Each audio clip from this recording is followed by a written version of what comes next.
Ini adalah video edisi terakhir di semester ini, dan kali ini kita akan bersama-sama belajar tentang hospitality. Di video ini saya tidak sendirian, akan ada satu bintang tamu mungil yang akan ikut serta. Siapa dia? Itu Arka. Yuk kita ketemu Arka. Halo Arka. Arka lagi ngapain? Makan donat. Enak ya? Mama boleh minta nggak? Boleh, yang mana? Ini. Nah, terima kasih Arka. Enggak? Oh, mama yang ini. Oke, makasih Arka. Wah, lagi ngapain ini Arka? Halo Tante Jen. Halo. Arka lagi ngapain? Makan donat ya? Ini donat? Donat enak. Tante Jen boleh minta satu nggak? Wah, Tante Jen. Yang ini boleh? Yang ini, oke. Oh, Tante Jen yang ini, oke. Kita makan bersama yuk. Oh, kita dibukain.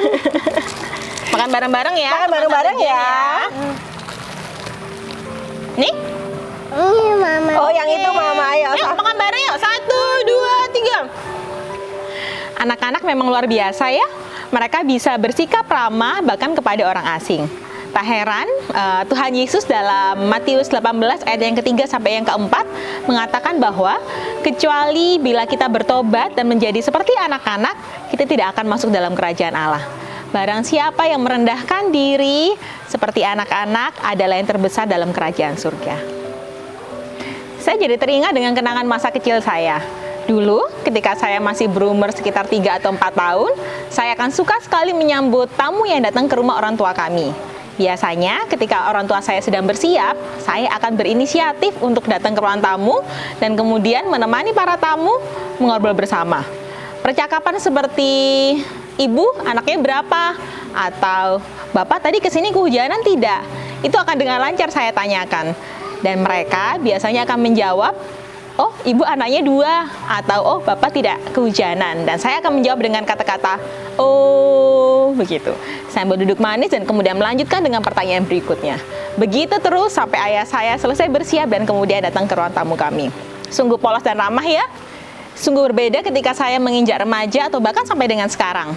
Biasanya ketika ada tamu, ayah saya akan memanggil begini. Gea, ini loh, ada tamu. "Gea tidur, Pak." Seiring dengan bertambahnya usia, akan semakin sulit bagi kita untuk menunjukkan keramahan kepada orang asing. Orang dewasa biasanya akan dengan mudah kehilangan rasa ingin tahu dan juga kegembiraan ketika berinteraksi dengan orang baru. Jadi apa itu biblical hospitality? Pertanyaan bagus. Kata Yunani untuk hospitality adalah philoseknia, yang artinya kasih untuk orang asing atau love for strangers. Itu saja. Tidak ada ketentuan atau syarat lainnya. Jadi hanya mengasihi orang yang tidak kita kenal dengan baik. Sedangkan biblical hospitality dapat kita artikan sebagai mengasihi orang lain yang tidak kita kenal dengan baik karena Tuhan sudah mengajarkan kita untuk berbuat demikian. Mari kita bersama-sama membaca Alkitab kita dari Roma 12 ayat yang ke-13. Contribute to the needs of the saints and seek to show hospitality. Atau saya juga akan bacakan Alkitab versi bahasa Indonesia dari Alkitab yang terbuka, yaitu ambillah bagian dalam mencukupi kebutuhan orang-orang kudus. Berusahalah untuk menunjukkan keramahan. Kebanyakan dari kita, orang dewasa, bersikap baik pada bagian pertama dari Roma 12 ayat 13. Berkontribusi kepada sesama orang Kristen atau berbuat baik kepada orang-orang yang sudah berbuat baik kepada kita bukanlah hal yang susah untuk dilakukan. Tetapi bagian terakhir dari Roma 12 ayat 13 yaitu seek to show hospitality atau mengejar keramahan atau berusahalah untuk menunjukkan keramahan, ini yang susah untuk dilakukan. Keramahan Alkitabiah melampaui apa yang membuat kita nyaman, atau dengan kata lain, keramahan tidak hanya terbatas pada orang-orang yang dekat dan mudah bagi kita, bahkan seharusnya juga dilakukan bagi orang-orang yang kita anggap asing atau bahkan sulit bagi kita. Keramat tamahan bukanlah sesuatu yang didekati secara pasif yang kita lakukan saat ada kesempatan, tetapi menunjukkan keramahan adalah suatu kehormatan dan hak istimewa yang harus terus untuk diusahakan. Mari kita buka kembali Alkitab kita dari 1 Petrus 4 ayat yang ke-9. Tunjukkanlah keramahan satu dengan lainnya tanpa mengeluh. Menunjukkan keramahan tanpa mengeluh tampaknya hampir mustahil bagi banyak orang. Tapi firman Tuhan menuliskan dengan jelas, tunjukkanlah keramahan satu dengan lainnya tanpa pernah mengeluh. Lalu siapa yang dimaksud dengan orang asing dalam kata love for strangers? Dalam Alkitab, strangers atau orang asing itu diartikan sebagai orang yang berada atau berdiri di luar agama atau norma sosial yang dominan pada saat itu. Jadi itu bisa berarti adalah orang-orang yang berbeda agama dengan kita, atau bahkan juga berbeda asal negara dari kita, berbeda kota dari kita, berbeda budaya dari kita, dan juga bahkan berbeda karakter dengan kita. Misalnya, saya guru SD, dia guru SMA. Bisa jadi dia adalah orang asing bagi kita. Atau berbeda dalam hal lain. Saya introvert dan pemalu, dia ekstrovert dan sangat periang. Bisa jadi dia saya kategorikan sebagai orang asing bagi saya.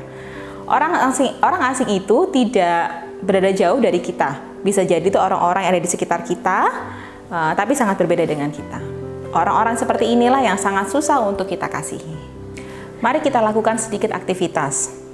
Teman-teman silakan ambil selembar kertas, kemudian tuliskan nama orang-orang yang dapat teman-teman klasifikasikan sebagai orang asing. Lalu sharingkan kepada kelompok kecil teman-teman. Lalu, bagaimana cara kita untuk mempraktekkan biblical hospitality ini? Saya punya beberapa cara. Yang pertama adalah set a goal atau tentukan tujuan. Itu bisa berarti teman-teman mengirimkan teks rutin kepada teman-teman yang kalian anggap asing, atau misalnya keluar bersama teman yang tidak terlalu dekat dengan kalian, atau bahkan hanya sekedar bertekad untuk tersenyum lebih sering. Apapun itu, hanya tentukan sebuah tujuan. Just set a goal. Kita akan melakukan aktivitas kelompok lagi. Silakan teman-teman berkumpul bersama dengan kelompok kecil, kemudian silakan ceritakan apa yang menjadi goal dari teman-teman dalam mempraktekkan biblical hospitality ini. Cara kedua yang bisa dilakukan adalah put a reminder in your phone. Kalau bikin goal, seringnya kita lupa ya teman-teman, tapi membuat sebuah pengingat di HP kita masing-masing ya, bukan HP teman-teman, itu tentu saja bisa berguna bagi kita. Silakan teman-teman mengambil HP masing-masing, kemudian teman-teman bisa membuat reminder dari goal yang sudah teman-teman tetapkan tadi di awal. What are you going to do? Apa yang akan teman-teman lakukan untuk mempraktekkan hospitality ini? Cara ketiga yang bisa kita lakukan adalah set a new goal. Orang berkata bahwa membutuhkan waktu sekitar 21 hari untuk membuat sebuah perilaku menjadi sebuah kebiasaan. Jadi, jangan berhenti hanya dengan satu goal teman-teman. Ketika teman-teman berhasil mengajak satu orang asing misalnya untuk bisa makan bersama dengan teman-teman, ketika teman-teman berhasil membangun hubungannya lebih baik dengan teman-teman yang tidak terlalu dekat dengan teman-teman sendiri, jangan berhenti di sana. Tentukan goal yang baru. Semakin baik kita mencintai orang lain atau mengasihi orang lain dengan tujuan tertentu, maka semakin besar kemungkinan kita bisa mengabarkan kerajaan Allah. Para pemimpin kelompok akan membagikan kartu hospitality. Nanti tempelkanlah kartu itu di tempat yang gampang dilihat, dan mari kita buat hospitality menjadi sebuah kebiasaan. Tidak pernah ada kata terlambat untuk mulai mengasihi orang yang kita anggap asing. Jangan hanya melakukan satu kali keramahan kemudian berhenti. Tunjukkanlah keramahan secara rutin tanpa pernah mengeluh, dan lihatlah bagaimana Tuhan sanggup memelihara hubungan dan menciptakan pengalaman yang tidak pernah kita bayangkan sebelumnya. Sampai bertemu di edisi selanjutnya teman-teman. Tuhan memberkati.